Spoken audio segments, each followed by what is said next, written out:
Welcome back to Hacker Hangouts on a Saturday morning, diving into AI. And actually, what I'm laughing about is what prompted this conversation is there's legislation out right now which says we are not going to hook up our nukes to autonomous AI. And I can't help but ask the question, isn't that kind of like passing a law which says, hey, don't put your pants on your own head, and then passing it as a law? Like, I can't. So there's that question. There's, is AI coming for our jobs?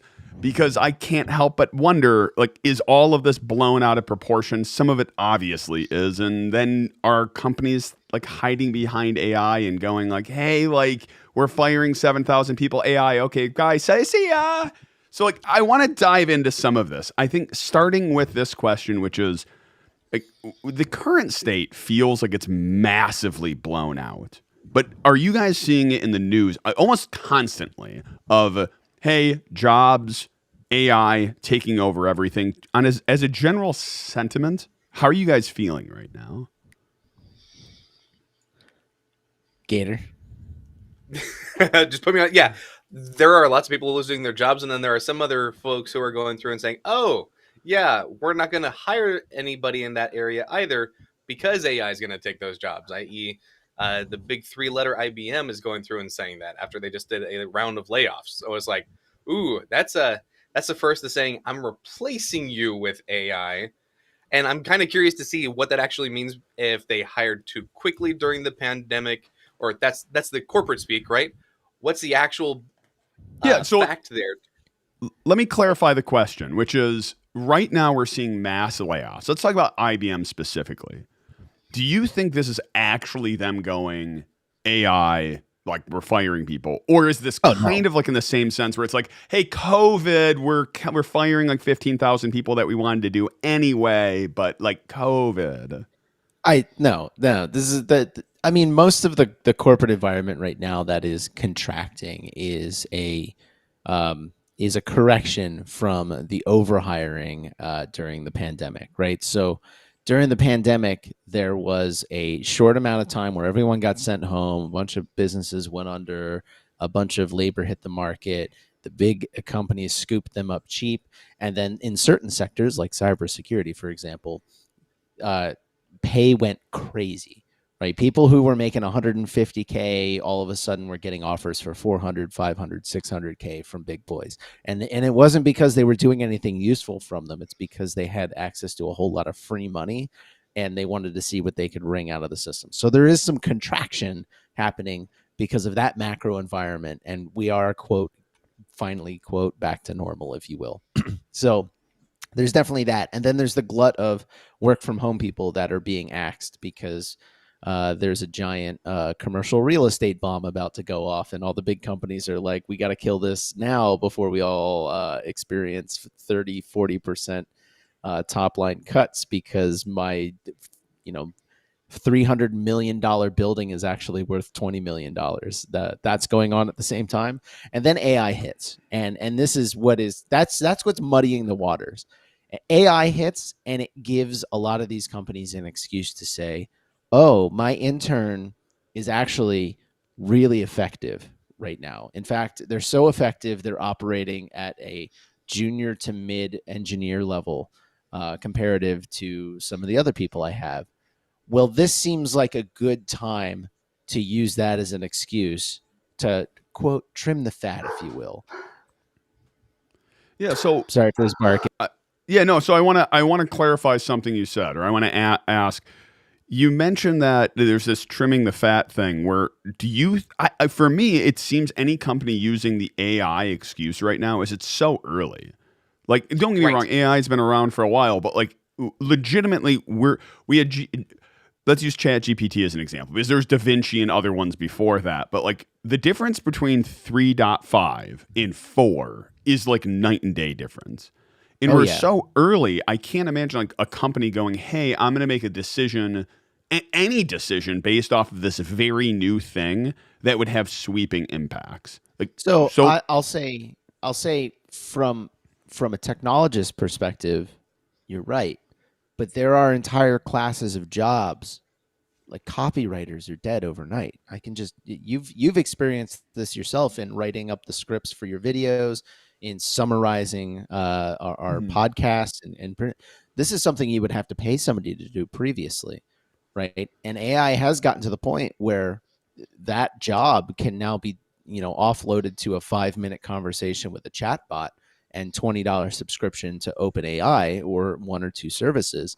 And so for a company like IBM, which I'm not sure number of IBM employees is 288,000 people, right? So them coming out and saying we're going to reduce 8,000 jobs over a couple of years and replace them with AI is actually not that big of a number. They probably employ tens of like 10,000, 20,000 copywriters. And if they only axe like half of those and half of one other thing that's easy to replace with AI, I can definitely see them getting there.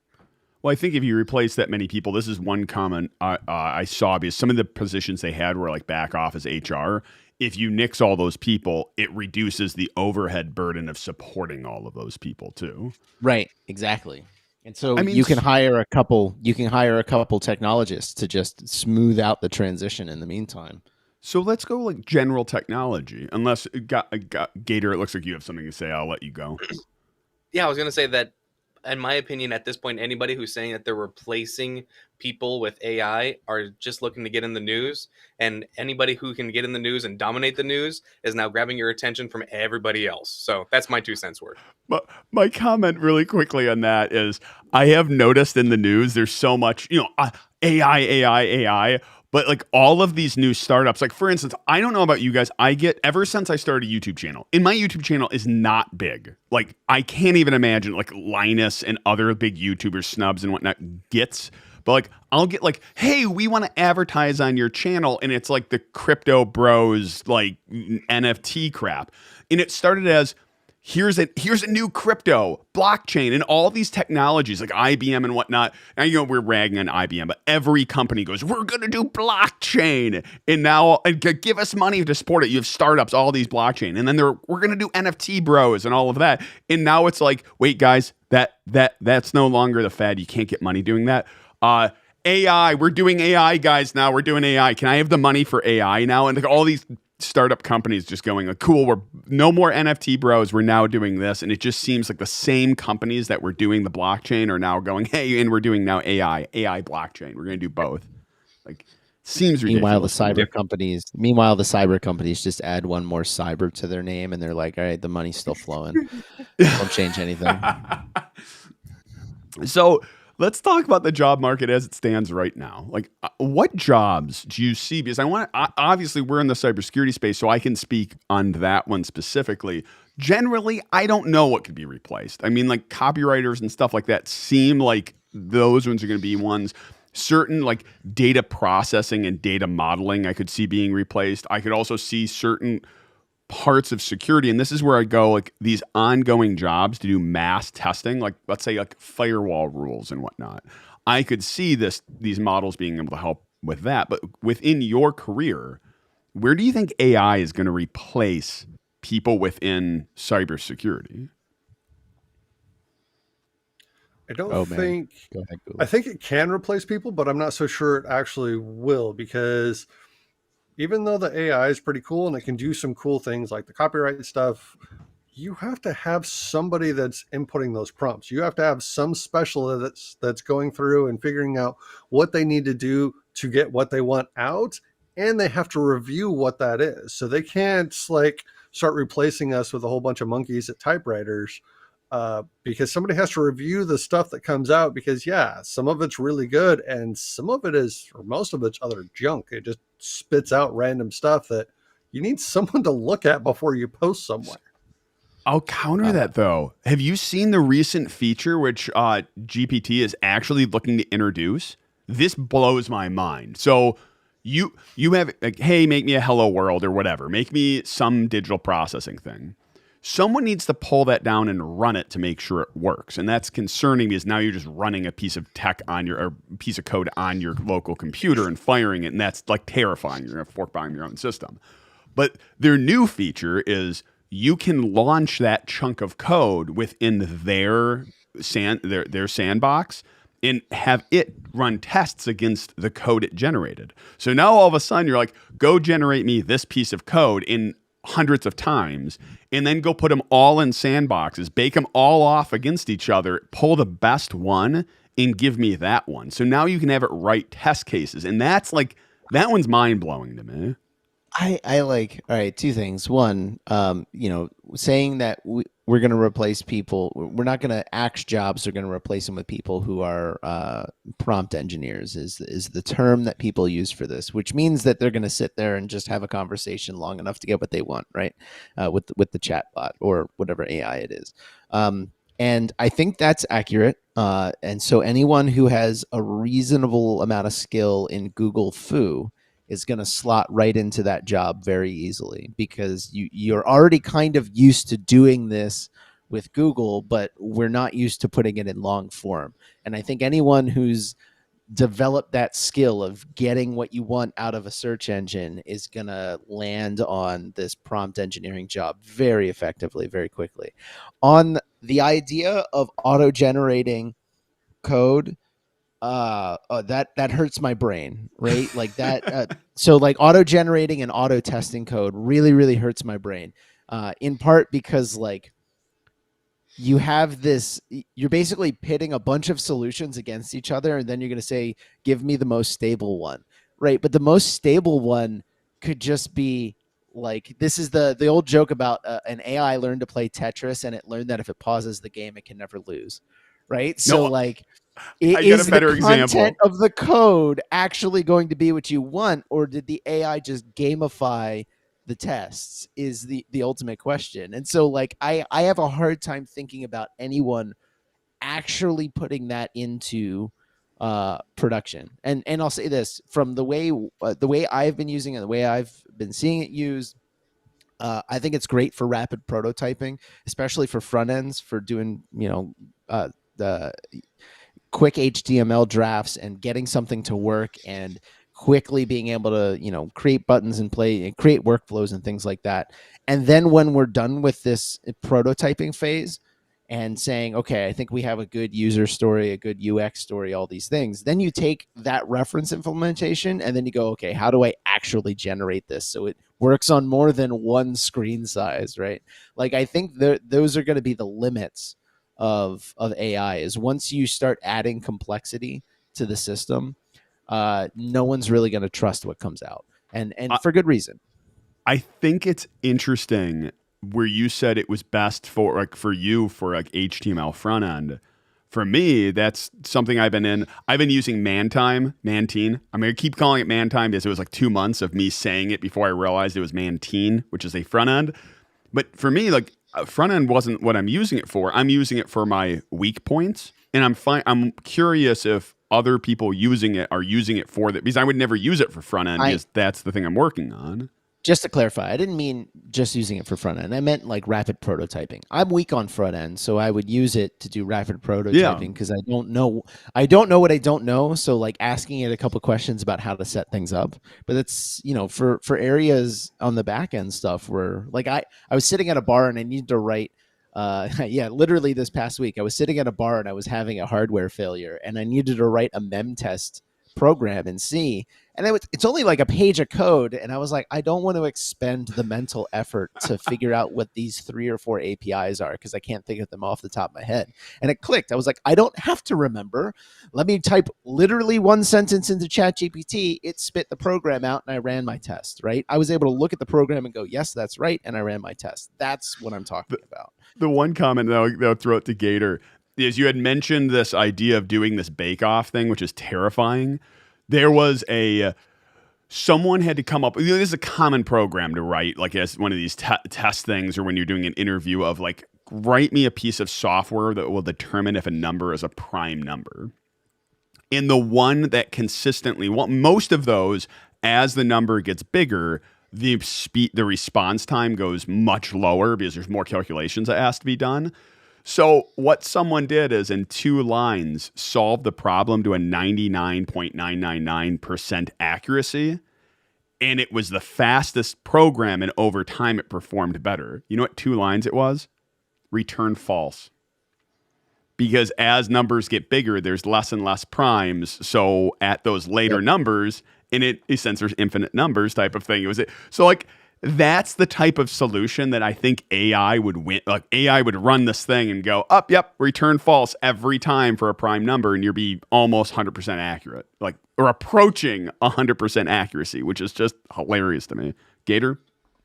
I think it goes back to what a couple of conversations when it comes back to making sure that you actually have a SME to go and put eyeballs on it. So is it going to be replacing jobs? No, because you're still going to need that expert to be able to say, this is correct or this is incorrect. And your example of your firewall rules, I literally, while y'all were conversing, I'm like, okay, let's just, for kicks and giggles, let's write me a firewall rule to block all IoT going out to the internet. And it's like, okay, here's a code chunk, blah, blah, blah. But we're assuming X, Y, and Z. I'm like, okay, what if I'm using pfSense? And it goes literally step by step of, okay, here's the web firewall, go to rules, LAN. I'm like, okay, this is 95% complete. This is damn close. I'm hoping. Go ahead. Oh, no, this makes it, but it's interesting because this goes back to, so you're prompting it as block IoT going out of my network. And it's coming back with, here's all the things you should block. But the security person in me is looking at that going, nope, that's fundamentally, that's flawed in how you're doing it. Because what you should be doing is I want to allow list all the things on the internal network. Like, these are the only things that should be allowed through. So because the prompt is wrong, it goes back to prompt engineering as Fireship keeps calling it prompting. But like, the fundamental prompt is wrong, and you're going to need a person to be able to do the right. Like, that was an incorrect prompt, which is based on a false premise. I think that's fascinating. Keep going though. We haven't. I was going to say we haven't heard from Gulo, so now I'm thinking Gulo is dancing. Go for it, Gulo. Gulo may have been replaced by an AI. Are you an AI, Gulo? That was entirely correct. So the prompt that was put in was incorrect. You want to do a whitelist, not a blacklist. You want to block everything on your firewall. And when something doesn't work, you slowly start opening things up. And there's going to be, even with an AI, there's going to be a lot of trial and error. But with the AI, I like the idea of going through and putting in those types of prompts and seeing what comes out, because there could be things that I missed. And then it becoming a collaboration between ChatGPT and what my knowledge is, and be like, oh yeah, I completely forgot this step, or I forgot about that port, or something along those lines. So it goes back to like the whole school thing with it. Everyone's freaking out because now this is writing papers.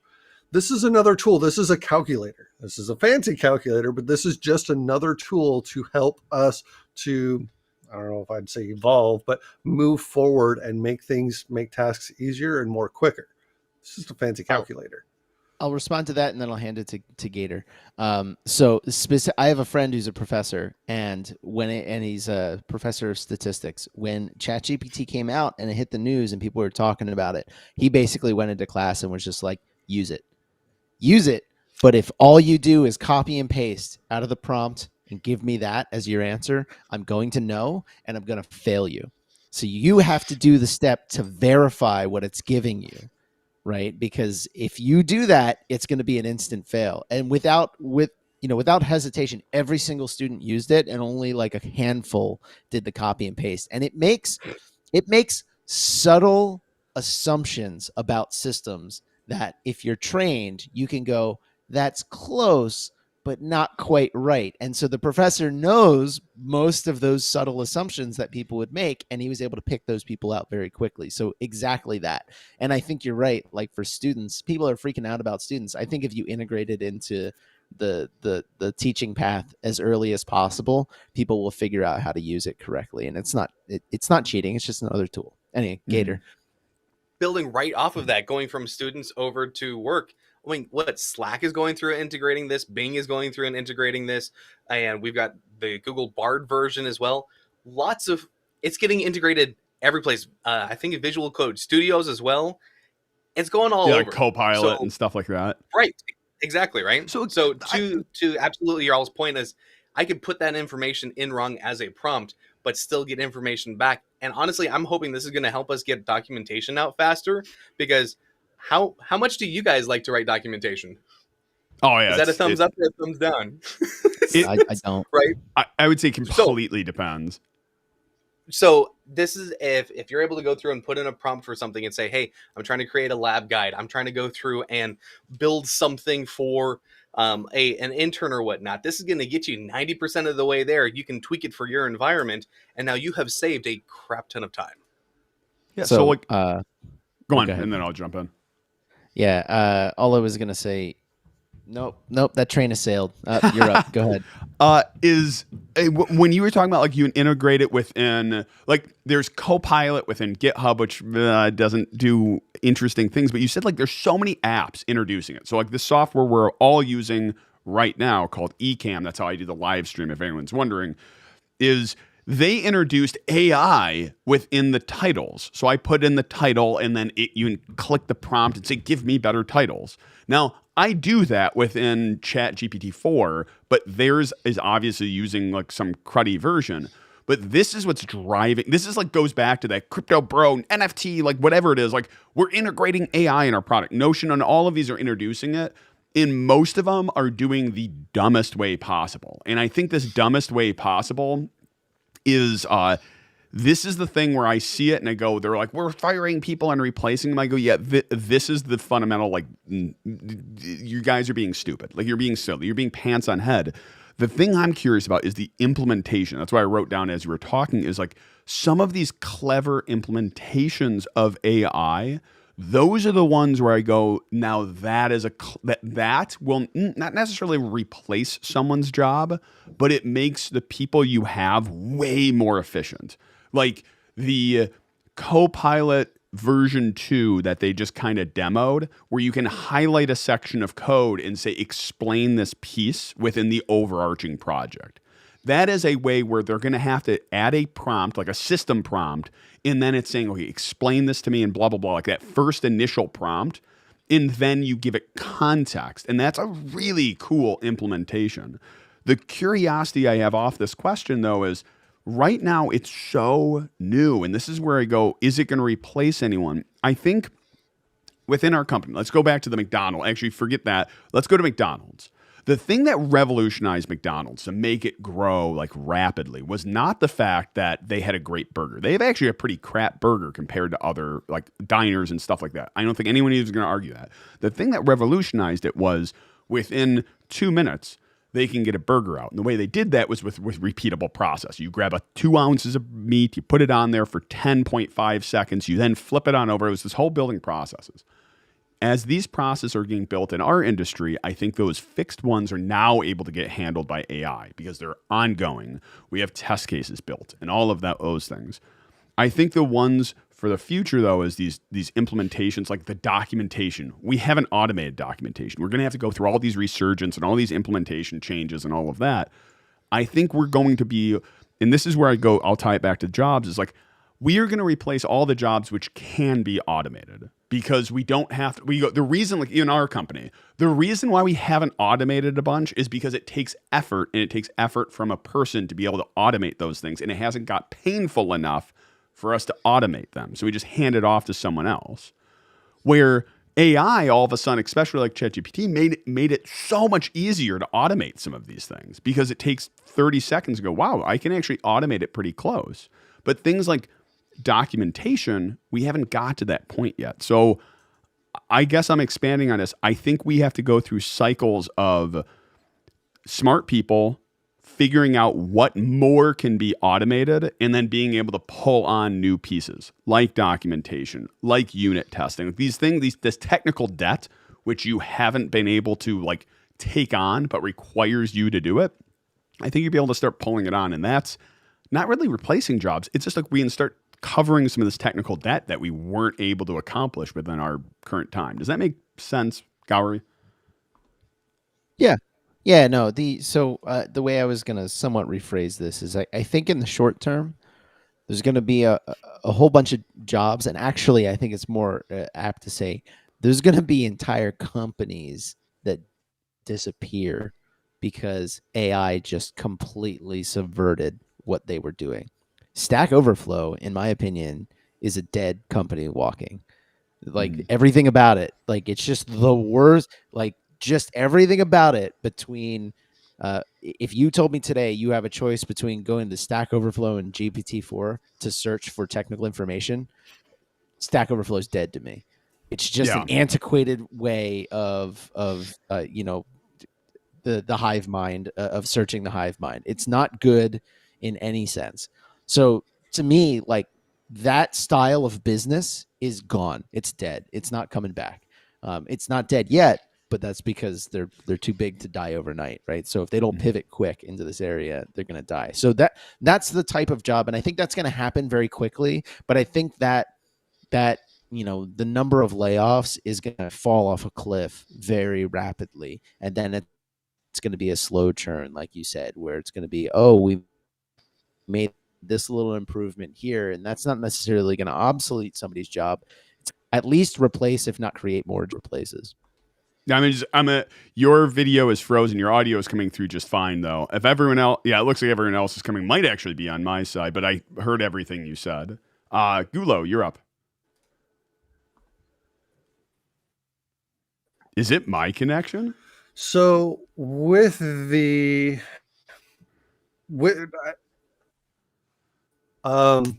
with how all of this works, GPT, I think there needs to be somebody in the mix for this. And part of the reason job interview, if ChatGPT was fast enough, where you would just type in the questions that the interviewer was asking and just read off the screen the prompts like live. Would that be something that you'd be willing to do?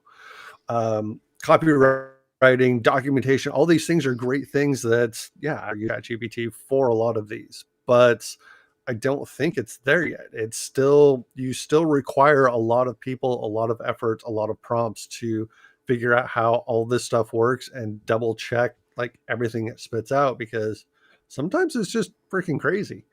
Mm-hmm. Yeah, I think, by the way, we're having a little connection, but I think if you log out and log back in, we're having it. I got your point though. Let's go ahead, and I'm going to shoot a quick message. It looks like, oh goodness, Gourry Gulo is going to log back in, and we'll just pause here for a second as people jump back in. Give us a moment. Here we go. There's one. Our video service needs a little more AI.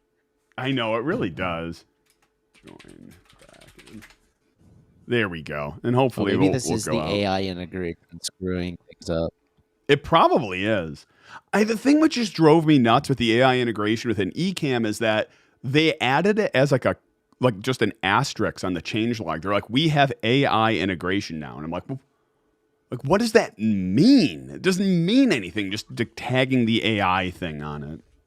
I think like the thing which is interesting to me when it comes to cybersecurity within all these AI implementations, and that's why I was like driving home as the implementation is like one of the biggest vulnerabilities that exist right now within ChatGPT and AI and this integration is that there's this whole thing called prompt injection. And that's where later on in the chat, so how the API works for ChatGPT is all of the chats go back to it as a giant array. So it has context of all these old things.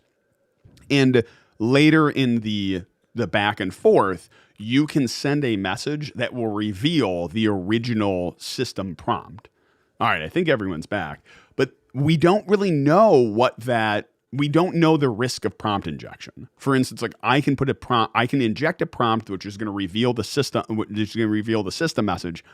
We don't really know if that's a bad thing yet because we haven't figured out these other implementations of it. Like where Bing started like leaking its private name and things like that. Those aren't really security problems. They're just like they're different and interesting, and I find that kind of fascinating. So I want to let's jump back in. I think I keep hearing everyone come back in forth. I might actually what we'll do is I'll pull down the live stream afterwards and I can put it back up with this section just like chunked out of it. Everyone back at this point. Thanks for everyone is jumping around. Gulo, are you there? Yep, Gator's I'm here. walking around. Gator. I'm good. Gator, All right. Well, with Gator fell that, down. I think he probably is dead. He's definitely gone. All right. Well, This is he's probably an AI now. He's been replaced. that would actually be probably the ultimate test of this channel. Is at a certain point just flip on over and just see if all of us can be controlled that way. Gator, are you back at this point? No. All right. Let's keep on The going. moment he asks, he goes offline. That's great. Oh goodness. Wow. We are professionals. So like, Okay, go on for it. I have a question. What if we do a stream at some point where, and you may have already done this, where as you're asking the questions, we're just entering in our own prompts into ChatGPT and then seeing what the responses are. So we have like the 4 of us or the 5 of us with loops, and then a 6 AI version of it that just has responses. What would be interesting on that is have it actually kind of be like the two truths and a lie. One person gives their own opinion and everyone else does the AI, and you have to determine which was the real one. I think the hard part Definitely is that. you would have to type it up so everyone's reading it, or it'd be kind of obvious because like real thinking is somewhat disjointed in some ways, where you're making those connections on the fly. I find though, like the more I use the writing prompts within AI, the more telltale signs there are that this is an AI writing it. Now, like someone who I like is Casey Neistat. I love his videos. Like it's one, especially he's come back. He has such a weak, crazy life story. But he did a video recently of this video was written by AI. It's funny because I saw like some of the comments and he just prompted it with like, give me a vlog in Casey Neistat style. And it was horrible. It was awful because it was just a one-line prompt. And everyone, like, all the AI loving people were like, your prompt was wrong and you should have done this and you should have done this. And I have like, even I had that a little bit, but then it was like, well, one, he's showing the silliness of it, but also he's a noob at it. He doesn't know how to use the prompt engineering, how you're supposed to do it. And I think it's interesting to me that I think if you don't give it good prompts, you really do get the AI response on the back. And that's where I don't think it's going to replace jobs unless they put all this extra time into, let's say, prompt engineering.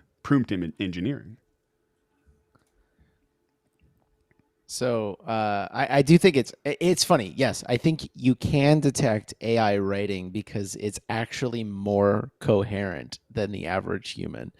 It's funny, like we're all over the place when we speak or write. I mean, who can keep a straight train of thought? Like I'm impressed by anyone who can keep one train of thought for a long time. Yeah, And so that's like that's definitely the telltale sign. Like I literally just now asked ChatGPT, write an explanation of how detectable AI writing is because the writing is more coherent than real human thought, except write it like a human with disjoint thoughts. And like it tried to write that, but it is clearly really bad. Well, you see AI writing, it's like more coherent than us humans, you know? And it sounds like a Valley Girl talking. Like instantly you're like, oh, this is so fake. I find it interesting too. Like when you're doing it, there's certain things that it just completely falls on its face on. And these are like pieces where it's not, I don't know if there's ever going to be a human job replaced by it. It can simulate it really well. But things like humor, it just completely fails at. Like if you ask, like the funniest one is if you give it a punchline and it has to come up with a joke for that punchline, it's just utterly ridiculous of how bad it is. I think that's the piece is like we're going to find what does it do well and what does it do poorly. And then we're going to, again, this is why I don't think any jobs right now are being replaced. I think it's overblown that we're saying it's going to replace 300,000 jobs or whatever immediately because we haven't really even figured out how to use this technology in its best way, I would say. So, Gourry, it sounds like a Valley Girl, but do you know people that sound like that? Like, I can think of probably a dozen people off the top of my head that I interact with that sound like a Valley Girl. And is it really that far off of all human experience or just our level of like communication? No, like it's to the extreme. Like I'm sitting in front of this prompt, reading this and going, This sounds like a Valley Girl mixed with serial killer from Hackers. But these AI, man, they're like so on point all the time. It's like they're machines or something, huh? Anyway, they got this thing where they keep it all together, all nice and neat, not a mess like us. Makes it kind of obvious when you see it, right? Like it's not real, too clean and tidy. It sounds like serial killer from Hackers. It's a like, caricature. you wonder, like, so, like, here, okay, I'm going to pull it to this question, which, and I'll tie back to it, which is Congress just proposed a bill, which was to say, let's not put our nuclear weapons on autonomous AI. Like, and I'm hearing this, like, it also is like Valley Girl and things like that. Like, part of me can't help but go, like, one, there's certain laws which don't need to be passed. Like, you don't need to say, hey, don't do this thing. Like, there's many times you can say, like, don't do this thing. And you'd have, like, infinite number of laws of, you're not allowed to bring a crocodile to a kid's playscape and tie it up on the merry-go-round. Like, we don't need a law for that. That's one, it's common sense. Two, just that seems... I know, Gulo, you've probably done that before, but there's a comment there. But like, should we be passing laws like this? Like this proposed bill? I think we should send about 500 copies of Kill Decision by Daniel Suarez to the U.S. Congress for them to read. I don't think you have to get to the level of nukes to say, please don't attach AI to, please don't make autonomous weapons, period. This was the premise of war games. Like, Gulo? Yeah. So you have the whole... I think that, yes, it's a dumb law, but I also think it should be passed because in the future, as it becomes more prolific, it's going to be easier for them to be like, the machines can control the buttons. We trust them now. And with this being so new, we don't trust them yet. We're going to keep old people in Congress for all of eternity. So if we pass this law now, then it will likely never be overturned because old people will never know better enough to try to overturn it.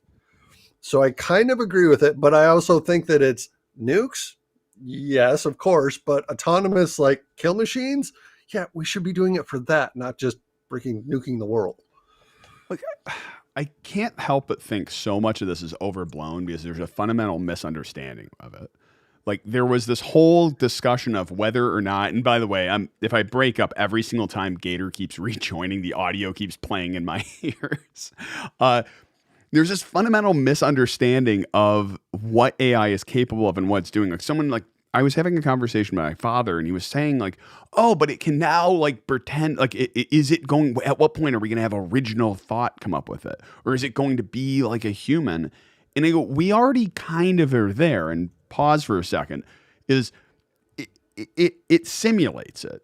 Like, that's all it's doing. I think even at the highest level of, like, in the future of Terminator and all of that, like, it's not going to be able to come up with an original thought. It will feel like original thought because we have enough data for it and we can have it make those, maybe not creativity, but like where it's connecting those things, or it can repeat. But like, almost every conversation is there's nothing new under the sun. So, I mean, in theory, that's kind of what humans do. They replay these ideas and they mush those around together. So, like, can we get AI to that point?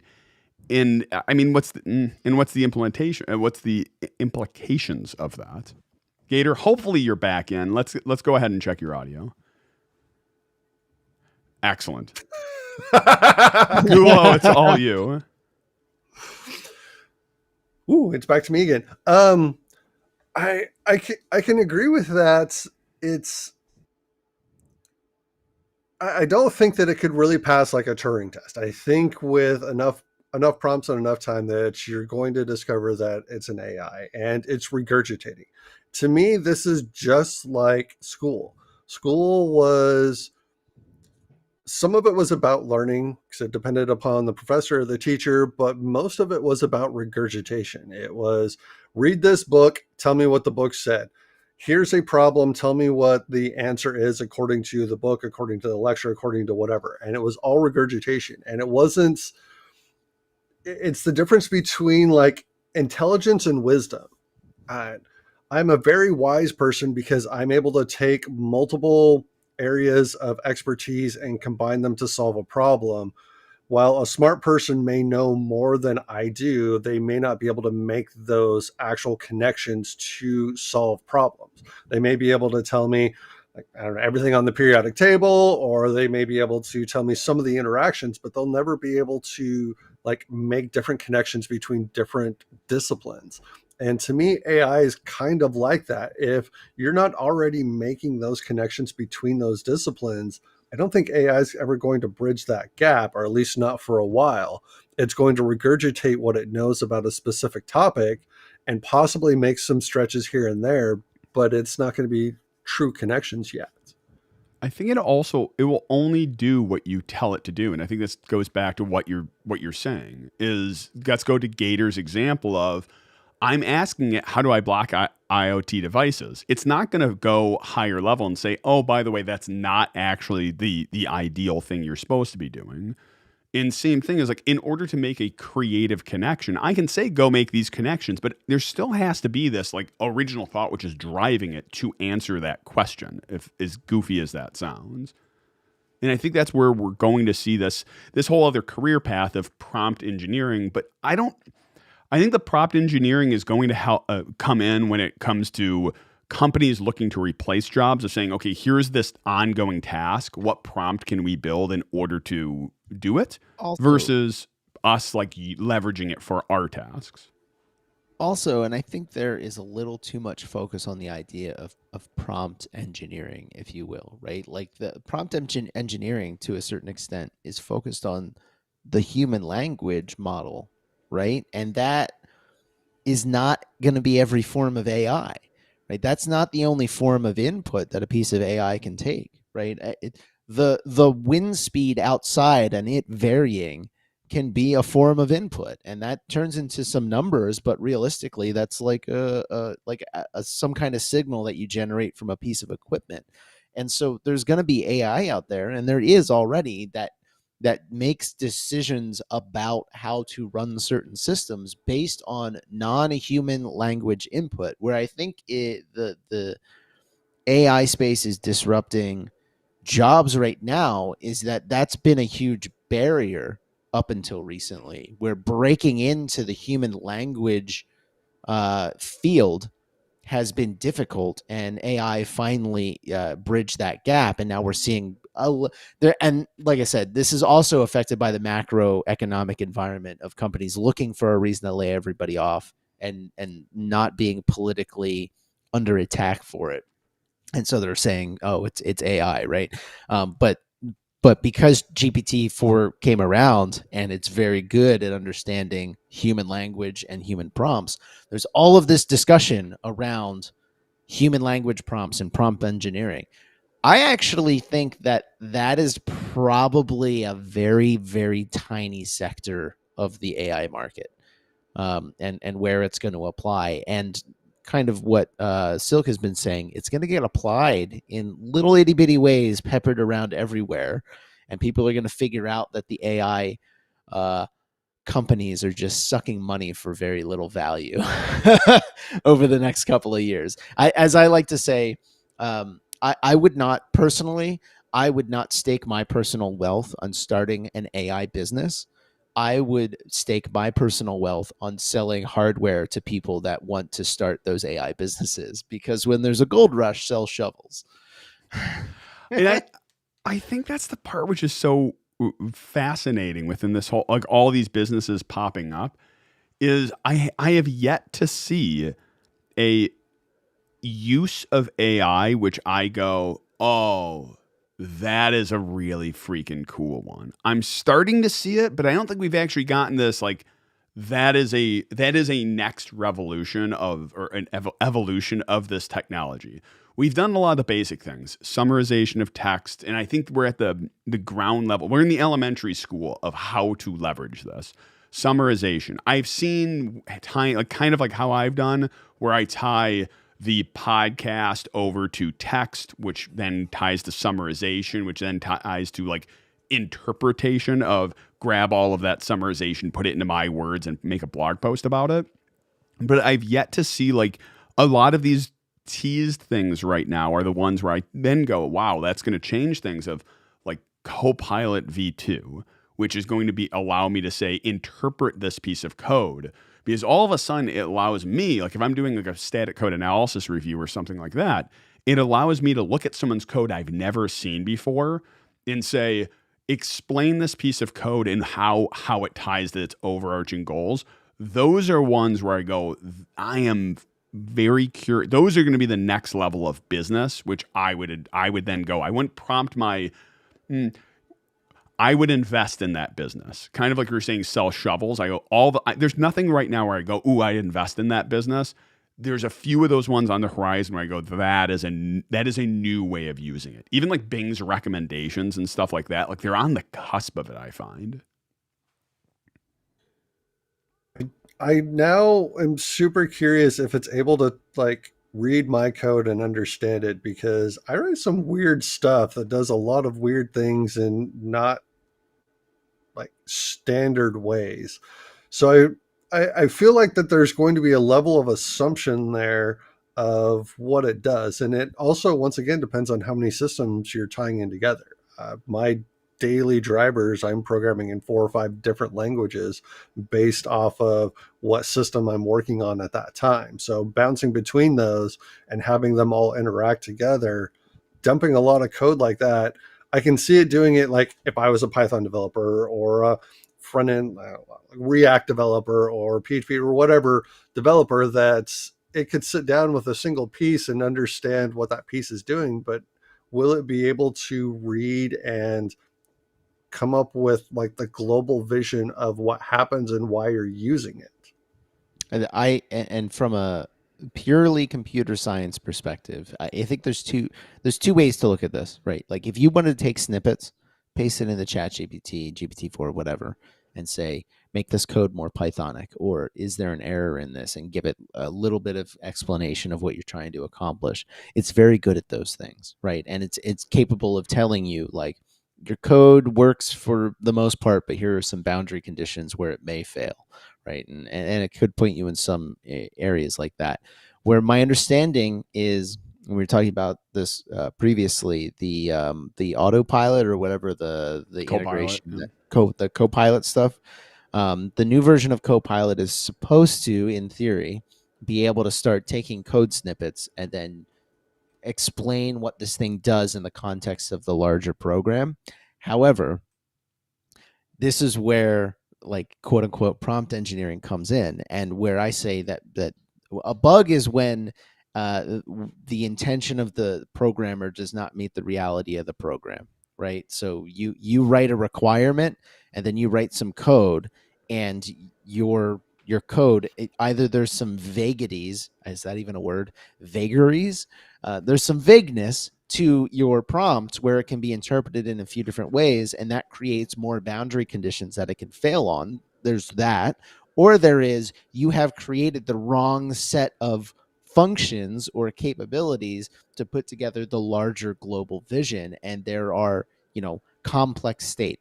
From a computer science perspective, I don't see AI being able to create that larger vision, in large part because we start talking about analyzing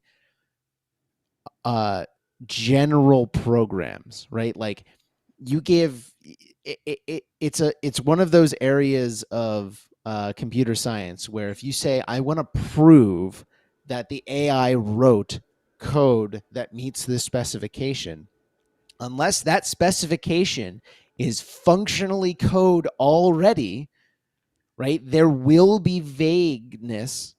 And as a result, the state space that you're trying to prove is so large that you will never be able to prove it beyond and the prime numbers example is a great example of this, where the more space you search, the higher your reliability is in being able to say that this function produces the correct answers as to whether or not something is true or false.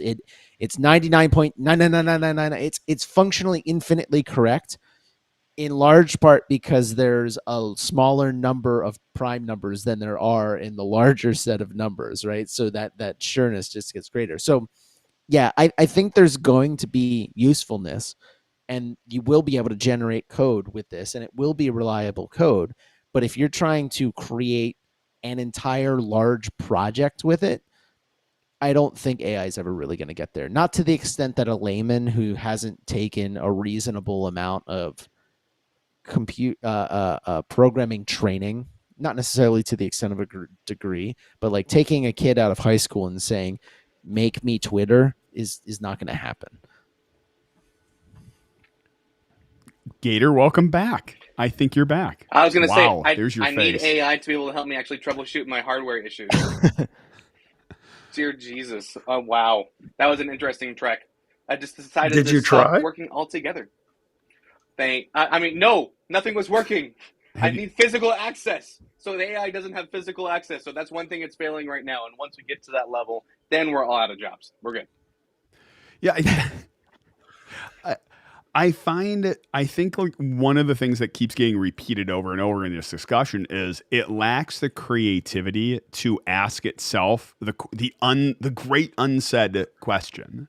Is you can ask it very specific things, but no one actually asks this higher level question of like, well, either why are we doing this? Is this of all the things we should be doing? And that might be actually, I think that's where our students, anyone who's using it right now, might be falling prey of like, I'm not going to ask it the higher level question. I'm going to ask it this question. I think actually that's one of the reasons why schools in their current form should be terrified of it and want to ban it, because the way most education, like if I think back to like my high school and things like that, it wasn't interpretation. It was regurgitation. It was, here is your question, give me the answer. Not, what are your thoughts on this?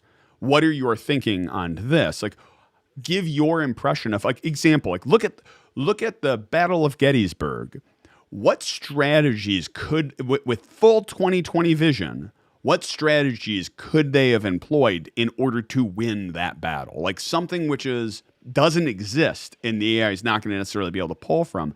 But this is where I think like this regurgitation jobs, those will go away. I think that's where AI will attack those type of jobs versus anything which is my thinking. And yes, I'm using attack very, very specifically there.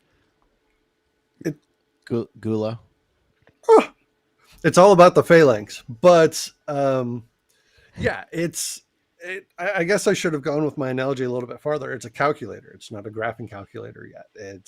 It can do simple math things, solve simple problems. But I think it was Gourry earlier that said something along the lines of tracking like wind speed and dumping that into the AI and having it like outside of the human language barrier. I was just thinking about like SCADA systems. Can like letting it loose and being like, where is the one bottleneck? Where is the one piece of failure? Where's the single point of failure for this system? Go find it. So this could become like, was it Netflix's Evil Monkey? And it can go through and actually track Chaos down Monkey. these different Chaos Monkey. Thank you. It can go through and actually hunt down these different things in all of these different systems. Like I may now start using prompts to be like, this is what my design is. Where is one piece that's going to fail? And then designing a prompt around that to see if I actually have full redundancy across all of my systems. Yeah, So- I do think I do think it will find use in validation efforts, because it is very difficult, and this is one of the reasons why it's actually an enormously useful tool when you're a software developer. Is it's very capable of keeping a larger set of context available in its recent memory than a human is, right? So a human wants to be focused on one particular task, and every time they come up on a problem in executing that task, if ChatGPT can make it possible to generate some code and get that out of the way, it helps you focus on that.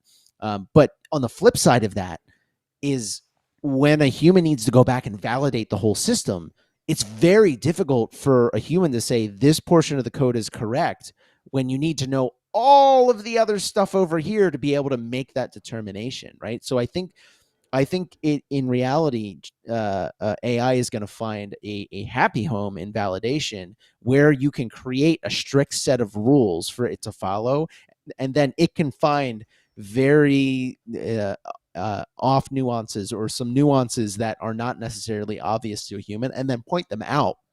And then the human can go track it down. I think that's going to be a very good use.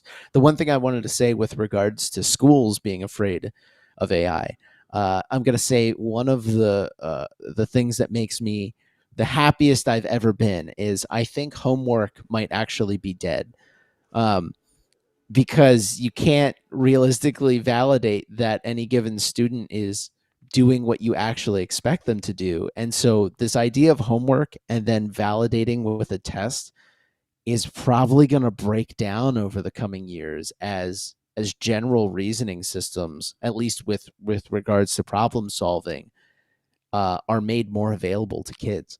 And I think the education system is not prepared for that at all. And any education system that is not rapidly integrating this technology in right now is going to have a real problem in a few years, uh, uh, where kids are going to come out less ready to tackle those problems uh, because they've been depending on these systems to solve the problems and be creative for them and draw those conclusions. And the teachers have not been able to kind of rein that in and explain that to them and develop that thing. At the same time I say that, I also recognize there's this old apocryphal quote to Plato that says, like, the written word is going to be the death of humanity because no one's ever going to have to remember anything anymore. So I could also just be the old man yells at cloud right now, and I recognize that. I think it's interesting and I actually I think homework might be dead. I think actually it will go under another change. They won't be prompting for again wrong word in prompting. They won't be asking for regurgitation. They'll be asking for your opinion, which is actually more interesting. Like if you watch so many different YouTube videos, I'm not interested in them talking about the thing. I can go read about the thing myself. I want to hear their opinion on it so I can then form my own opinion about it. I think something you mentioned, which gets me really excited with some of the new features, is that you can train your own model or use an existing model with your data set.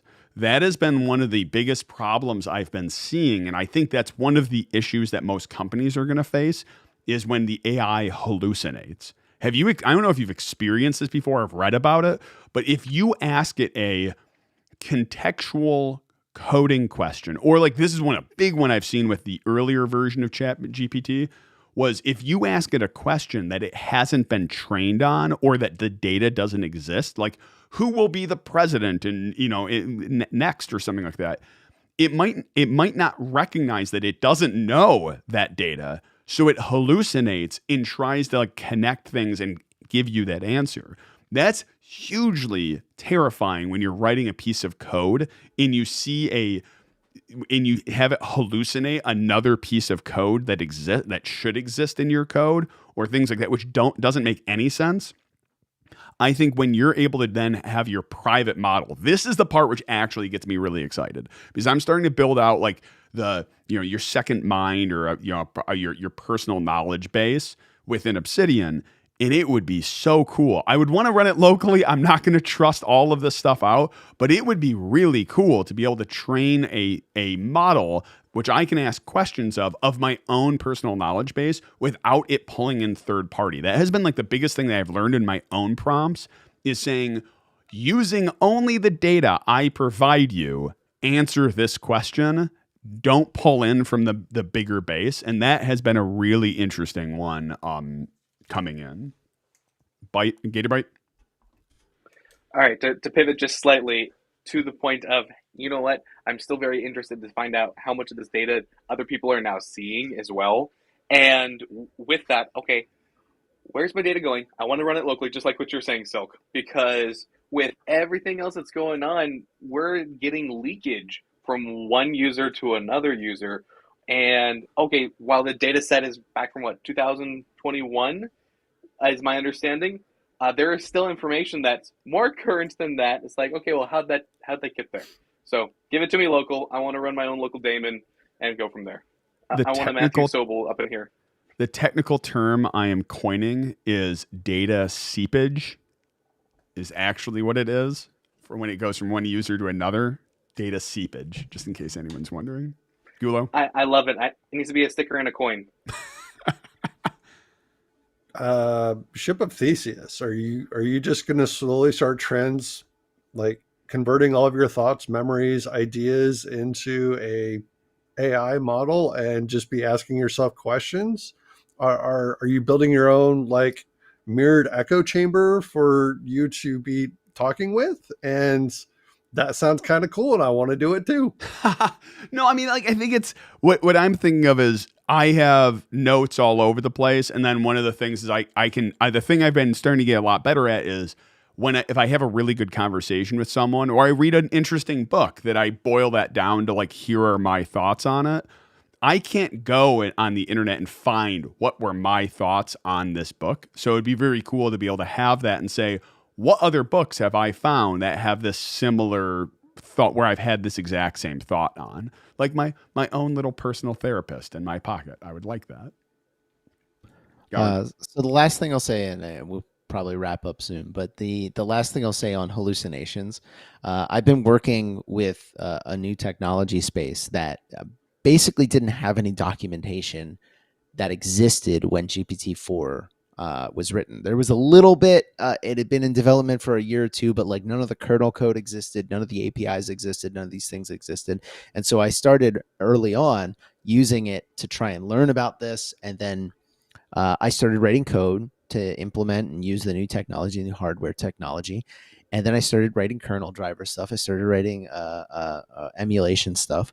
And then I started asking it for how do I use this API? And it would shoot back examples of how to use it with functions that didn't exist, right? It had seen the API that had been proposed and that existed. And then I asked it, I want to do this. And it basically just proposed a new API for the driver that just didn't exist. And it sent me off on this like 1 hour, like, am I using the wrong version of the API? Did like they get rid of the API and it's using old information? And I went through the whole development history of this driver. And I was like, no, this thing just hallucinated an entire function and I can't do what I was trying to do. And it would have been super useful to just know that 2 hours ago, right? Like, so the hallucination problem it's kind of funny, if I'm being honest. It's like, funny, but you said I had that happen when I started working in Firebase more. Like it wasn't aware of version 9, or like Mantine wasn't released. And it just throws out functions that fundamentally don't exist. And it's like, one of them was like modify doc. Like, it's not even a function. It's never been a function. I have no idea where it got it from. Minus that must be another framework where it's like, oh, here is what you should be using. And that's what I think is going on, because it's been trained on everything. It's like, oh, this framework over here has a function named this, ergo this other framework must. And like that's the point. That's understanding what this AI is doing. This AI is not necessarily reasoning about anything. It's predicting what the next token should be, right? And so when you understand what it's doing, this is when you get a response back, you start to go, okay, every single line of this I have to look at as if it were Stack Overflow, and I have to not trust anything that it produces. Before I hand it off to Gator, I have one other comment, which is like, you said understanding what it's doing. And this is the thing, is I don't think there's a lot of feedback loops for places that have implemented this. And one of the best ones was, I'm going to say it's IBM. It's not IBM. I think it was a university, but they wanted to leverage AI to look at these thousands of resumes it was getting, to pick the best candidates based on their criteria. But because there's kind of like, this is what we want and this is the outcome, and we don't really know in between, they pulled present employees to use to say, this is the idea of what we're coming up from. And what they found was, after quite a bit of searching, it would rate people whose name was Chad, who played lacrosse, higher than everyone else. And because they can't interpret like why this is, they just noticed the outcome was, if you were named Chad and you played lacrosse, you went to the absolute top of the stack. And this is like fundamental. Like, we're using these, like most in technology, we're using it in a way that we don't really fully understand. And we're kind of finding new problems to solve with a solution that exists. And this is why you should not hook them up to dangerous weapons, Gator. This goes to any significantly or sufficiently advanced technology looks like magic, right? But to your point about having things hallucinated, are you sure y'all weren't just in another tab listening to Infected Mushroom? Just bleeding over, the seepage over into ChatGPT? This data seepage. I mean, that's going to be the most terrifying thing, by the way. We're all of a sudden like, hey, I'm looking for a new, I started looking for a new camera or new this, and all of a sudden I start getting ads for it. It's going to be really annoying when I start like talking with ChatGPT and all of a sudden start getting ads for the thing I was talking with it with. That's going to be a little terrifying. I'm going to pose this question though, which kind of maybe it kicks the hornet's nest. In your career, your specific career, where is AI going to replace people within your career, like within your industry? Where can AI actually replace individuals? And then second to that, where do you think it's going to be used to its maximum capacity? In my everything, it's going to replace interns and entry-level positions. So help desk positions, interns, if they're not physically doing something, it's going to be something that it's going to become the new Wikimedia or wiki pages, Wikipedia. And that's where people are going to go to start asking questions, and or whether or not they know they're asking an AI or an actual person is going to become kind of immaterial. Gator? Go ahead. That was an interesting one. I mean, I actually have a reply before you do, and it might have been in the same thread of Gourry's, which was, it's interesting you say it is interns, because my answer is actually the exact opposite. I think I can hire cheaper resources, less expensive resources, whatever you want to say, because an intern now can work as a junior level, which they wouldn't have been able to before. I can't trust an intern to write a WISP or a written information security policy. But now with an intern, I can have them learn how to prompt it better to give a halfway decent one, which is about what I would have expected from a junior. So I think it's going to open up a big strength, at least in my industry. Interns and lower level positions are now going to be able to accomplish high level tasks. So I think it's going to open up the lower level positions. See, in my industry, it's the opposite, to where you still need that subject matter expert to say, this looks 90% correct, but here's the fill-in. So for me, it's absolutely opposite. It's not going to replace interns. It's going to go through, and I'm still going to need that point of contact. Now, if I need 5 or 6 senior folks in that position, or 1 or 2, I can probably limit it down a little bit, but I still need that SME to say, yes, we're good, or no, this prompt is incorrect. No, I'd agree with that. I'm saying I think it's going to open up the industry to more interns because they can accomplish more. Gourry? I look around my current and former companies, and I'm trying to think of a single position that I would get rid of because either somebody is more effective and I need fewer people to do the same work, or because their entire job just disappeared. And I cannot come up with a single example of a person that would be obsoleted but in its entirety by an AI. Now that said, maybe you could make the argument for the marketing department and some of those people that are generating blog posts and generating the buzz people, we'll say the people that whose job it is to engage in social media. I think better tools are going to show up to manage your sock puppet accounts, but it changes the job and who fills that position. I don't know that it would obsolete a person's job in its entirety. So I now I'm gonna walk back, and no, I'm gonna lean on what I said earlier. I think this statement by larger companies where they're like, we're getting rid of entire sets of jobs because AI is replacing them. I think that's bullshit, because I cannot personally think of a single person in my career that would have been replaceable in their entirety by an AI. I can think of people that should have been fired, but that's a different question in its entirety, right? So and this is kind of the point. Like I think the AI revolution, if you will, is fucking overhyped bullshit. I agree.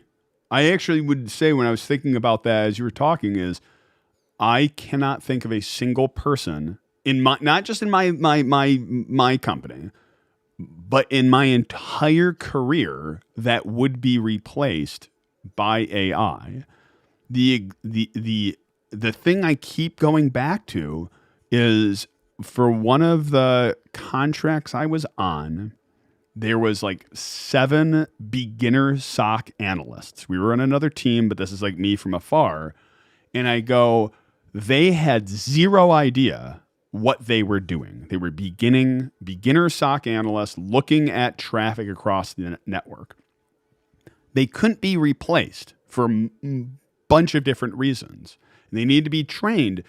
But how much better would they have been if they didn't have to take, as Gator says, a SME, a subject matter expert, if they didn't have to take the subject matter expert's time to ask questions that really look a mid-tier, because the mid-tier wasn't really available? How much better could they have been asking those questions and then coming up with their own conclusions and then bouncing them off of SME? That's where I think this is going to be probably one of the coolest things I'm really excited about, is how much better and more efficient, and I almost say it this way, is how much BS are individuals going to be able to avoid by leveraging AI, which gives a better quality of life, gives a better work-life balance, because they can be more efficient in what they're doing and accomplish more in less time. Now, whether the company recoups that, but I actually get really excited about that, of going, are we driving a more efficient individual who can accomplish more in less time? I think the danger is that now a company is going to say, great, you've now saved this much time, you can now work on these other tasks, versus we're now accomplishing more. Like, we've come up with a better crop, crop tool. Gourry's going to kill me. A better way of planting, harvesting. Thank you. A better harvester, which now we've recouped this time. Does this mean now we go create 3 more fields to now maximize this, or do we now get a better balance here? So I'll leave it with that, and then let's wrap up. And if I can pop one more thing in there, it is not outside my understanding that could actually be a very dangerous time, because while all this churn is happening, all of that, history shows us that in our current economic environment, that when you increase efficiency, that does not necessarily equate to the person who is being more efficient being compensated more for their work. And in fact, oftentimes it can lead to compensation going down, because companies will churn and try and force wages down. And so I think AI very well could produce economic turmoil over the next decade because of that. I'll say, to wrap up on those couple items, number one is that I don't think any of the jobs that I have been individually in, or the teams that I worked with, could be replaceable by an AI either. I will say, the folks who are spamming and doing bot farms, they just got their job made a lot easier when it comes to Yeah. here's content, spit it out. Um, and I mean, we all see those comments on YouTube, on Twitter, on when we're getting phone calls and such. So those folks might be able to be replaced a little bit easier. But to your point of where this like brings us right here, right now, it really comes down to, in my opinion, that folks are always scared when there's automation involved with something new. But we usually are able to now go through and become more efficient over time because we're spending less time doing those tasks that can be automated now. So for me, I'm automation plus plus. Let's just automate everything, replace me with 2 small scripts so I can go do more interesting things. And how are you wrapping this up? Of course, you gotta go love your hacker family. There we go. Gourry. Delete AI, return to monkey. Gulo. Yeah, it's just a calculator, another tool to be used to solve problems. It may make us more efficient. It may crash things, but it's just another tool. Use it properly. I think for me, I am excited to see what the future holds. I love when stuff like this happens because it it gets me excited about the industry. Seeing like how are we implementing this new thing, getting it into the hands of more people, seeing some of just the creative nonsense people are coming up with, whether it's AI generated D&D, whether it's AI generated hacking games, like that. By the way, has been the thing which has excited me the absolute most is that the hacking games that have come up from pretend to be a bash shell in with this vulnerability in it, where we now have these sandbox places. Like, come on, how can you not be excited about that? For those who have been watching, I apologize for the whole disconnecting issue. It's the internet. It's probably AI's fault. Thanks for watching and hack on.